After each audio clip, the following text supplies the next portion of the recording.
چین اور ایران کے درمیان 25 سالہ اسٹریٹجک معاہدے نے عملاً واشنگٹن کے ایوانوں میں بھوچال کی سی کیفیت پیدا کر دی ہے۔ دونوں ملک کس طرح سے آگے بڑھیں گے، خلیج فارس اور مشرق وسطیٰ پر اس کے کس طرح سے اثرات مرتب ہوں گے، کیا دنیا کی سیاست اب بدلنے جا رہی ہے؟ بہت سارے سوالات کا جواب دینے کی کوشش کی جائے گی۔ میں ہوں ملک ظہیر بابر، اور اگر آپ نے ابھی تک یہ چینل سبسکرائب نہیں کیا تو اس کو سبسکرائب کریں۔ ناظرین، چین اور ایران جس طرح سے آگے بڑھے ہیں اور جس طرح سے انہوں نے معاہدہ کیا ہے، وہ یقیناً اس کے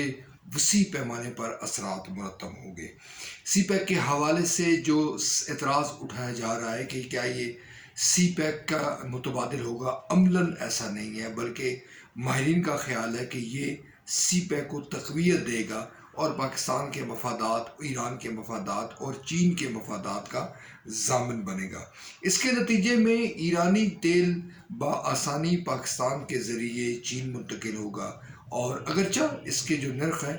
وہ کم مارکیٹ لیول پر چین خریدے گا ایران سے، مگر پھر بھی ایران کی جو معیشت ہے اس میں استحکام رہے گا اور امریکی پابندیوں کا مقابلہ تہران بآسانی کر سکے گا۔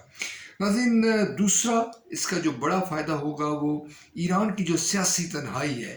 اور جو امریکی پابندیوں کے نتیجے میں جو اس کی معیشت کی زبحالی ہے، وہ اپنے پاؤں پر ایران کھڑا ہوگا، اور اس کے نتیجے میں جو اس کی مشکلات ہے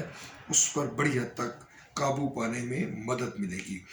دوسرا جو اس کا اثر ہے وہ یہ ہے کہ 5000 چین کے جو سیکیورٹی کے لوگ ہیں وہ تہران کی سرزمین پر رہیں گے اور ایرانی مفادات کا تحفظ کریں گے۔ یوں امریکہ ایران کے خلاف کسی بھی قسم کی جو جارحیت ہے اس کرنے سے قبل 100 بار یقیناً سوچے گا۔ دوسرا ناظرین،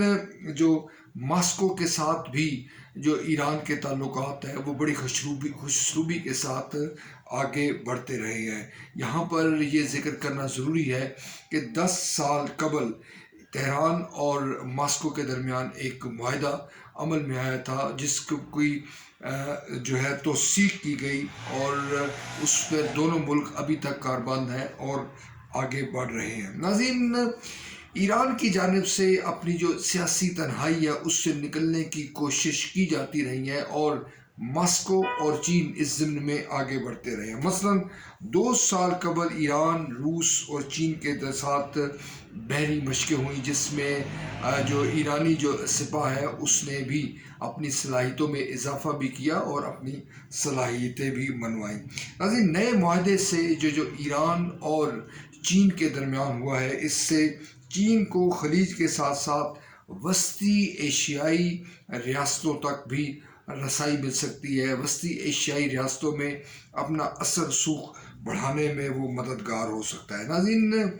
اس کا ایک فائدہ ایران کو یہ بھی ہوگا کہ جو چینی ٹیکنالوجی ہے اس سے تہران مستفید ہو سکے گا، اور جس کے نتیجے میں اس کی جو معیشت ہے، اس کی جو اندرونی جو استحکام ہے اس پر اثر پڑے گا۔ یہ بڑا اہم بات ہے کہ چین کا جھکاؤ محض کسی ایک ملک کی جانب نہیں ہے، یعنی کہ مشرق وسطیٰ کے جو ممالک ہیں اس میں کویت اور متحدہ عرب امارات کے ساتھ پہلے سے بیجنگ کے معاہدے ہیں جو کہ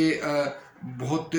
تیزی کے ساتھ جن پر عمل درآمد جاری ہے۔ سعودی عرب جو ایران کا بڑا مخالف ہے، اس کے ساتھ بیجنگ کے ورکنگ ریلیشن شپ قائم ہے۔ یوں یہ کہا جا سکتا ہے کہ جو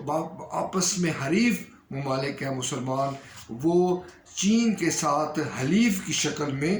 آگے بڑھ رہے ہیں۔ ناظرین، یہ جو صورتحال ہے اس سے کچھ مبصرین کا خیال ہے کہ عرب ملکوں میں جو ایران مخالف عناصر ہیں ان کو تقویت ملے گی اور وہ زور پکڑیں گے اور وہ توانا ہوں گے، اس کو نیریٹو کو آگے بڑھائیں گے کہ ایران کا جو خاتمہ ہے وہ ضروری ہے، کیونکہ وہ یہ کہتے چلے آ رہے ہیں کہ ایران خطے میں نہیں دنیا بھر میں عدم استحکام کی واحد وجہ ہے۔ دوسری طرف جو اسرائیل ہے وہاں بھی ناگواری گزرے گی، اور اسرائیل یہ سمجھے گا کہ براہ راست بیجنگ اس کے مفادات کو نقصان پہنچا رہا ہے، اور کسی طور پر تل ابیب اس معاہدے کو خوشائن قرار نہیں دے گا۔ ناظرین، ایک اور جو بات ہے وہ یہ ہے کہ 25 برس میں بیجنگ $400 ارب تہران میں خرچ کرے گا، ایران کے مختلف پروجیکٹس میں خرچ کرے گا، تاکہ جو تہران کی جو معیشت ہے اس کو استحکام ملے اور وہ آگے بڑھے۔ ناظرین، امریکی جو پابندیاں ہیں، اب اس کا جو کاؤنٹر ہے وہ ایران کے پاس آ گیا ہے، اور بآسانی یہ کہا جا سکتا ہے کہ اب اس طرح سے تہران کی سیاسی تنہائی نہیں رہے گی جس کی مثال امریکہ دیا کرتا تھا، یا وہ یہ اس کو مثال بنانے کی کوشش کرتا تھا۔ چین جب تہران کے ساتھ آگے بڑھے گا تو یقیناً آسانی کے ساتھ تہران دیگر دنیا کے ممالک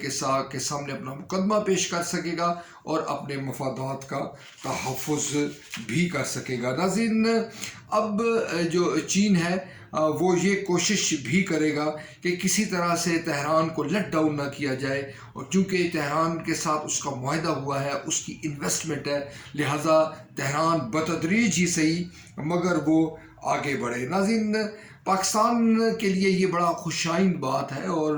پاکستان اور ایران کے درمیان جو تعلقات ہیں، نہ صرف اس میں گرم جوشی پیدا ہوگی بلکہ چابہار اور گوادر کی جو بندرگاہیں ہیں ان میں ورکنگ ریلیشن شپ مزید آگے بڑھے گی۔ یہ تاثر ماہرین سختی کے ساتھ مسترد کر رہے ہیں کہ چابہار اور جو کی بندرگاہ ہے اور جو گوادر کی بندرگاہ، اس میں مخاصمت ہو سکتی ہے، یہ معاہدہ سی پیک کا متبادل ہو سکتا ہے۔ بلکہ اس کے برعکس صورتحال یہ ہے کہ یہ تمام جو معاہدے ہیں جو ایران کے ساتھ چین کے ہوئے ہیں، وہ سی پیک کو آگے بڑھانے میں معاون ثابت ہوں گے، آگے بڑھانے میں اپنا کلیدی کردار ادا کریں گے۔